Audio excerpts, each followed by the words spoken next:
Qi², simbolizado por x², é o teste de hipóteses que se destina a encontrar um valor da dispersão para duas variáveis nominais, avaliando a associação existente entre variáveis qualitativas.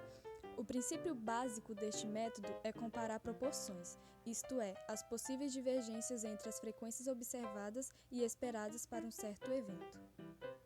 Para todos os exercícios apresentados, utilizaremos o número de grau de liberdade, que é o número de classe -1, e o nível de significância de 5%, que é representado pela máxima probabilidade de erro que se tem ao rejeitar uma hipótese.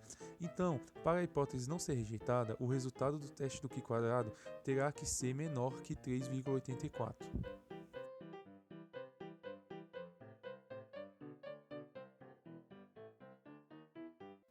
Olá, tudo bem? Hoje vamos aplicar o teste do Qi² para saber se uma população está em equilíbrio de Hardy-Webber. Vamos lá? O modelo de Hardy-Webber é utilizado em genética de populações para prever a frequência genotípica em função da frequência alélica e estudar os efeitos das forças evolutivas e da variabilidade genética na população e assim saber se ela está em equilíbrio. Primeiro, devemos calcular a frequência alélica da população em estudo.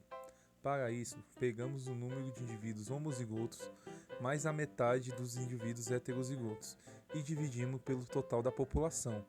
Sabendo que a soma das frequências alélicas é sempre 1, se a frequência de A1 é 0,662, então a de A2 será 0,338.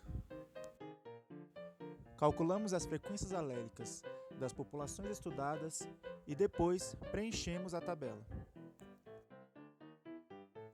Para calcular a heterozigosidade observada, pegamos o número de indivíduos heterozigotos da população e depois dividimos pelo número total de indivíduos da mesma população.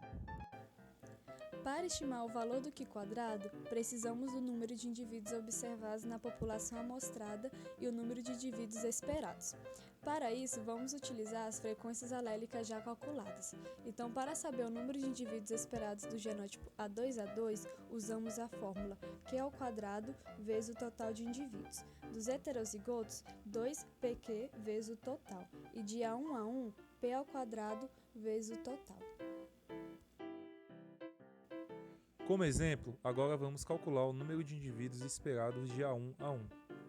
Utilizando a fórmula, temos 0,662² multiplicado por 77, que é o número total de indivíduos. Como resultado, temos 33,7 para o número de indivíduos esperados do genótipo A1A1. Para calcular o Qi², nós devemos somar o observado menos o esperado ao quadrado sobre o esperado de cada genótipo. Como exemplo, pegamos o genótipo A1A1 e colocamos na fórmula, onde 37 são os observados e 33,7 são os esperados. Obtivemos assim 0,323. Fizemos o mesmo para os outros dois genótipos e somamos os resultados, obtendo assim o Qi² igual a 2,712. Fizemos assim o Qi² para todas as outras populações. Com o resultado, analisamos a hipótese que as populações estão em equilíbrio. Logo, para a população de Cabo Frio e Porto Seguro, a hipótese não foi recusada. Já para a da Pipa, foi recusada, ou seja, a população provavelmente não está em equilíbrio. Se fosse para escolher uma das populações para fazer uma reserva ecológica, as mais indicadas seriam a de Cabo Frio e Porto Seguro, pois de acordo com o Qi², a hipótese que elas estejam em equilíbrio de Hardy-Webber não é rejeitada. Agora vamos mostrar os comandos necessários para a análise de dados do Qi² no RStudio, como por exemplo, pegamos a população de Cabo Frio do exercício anterior. Vamos lá.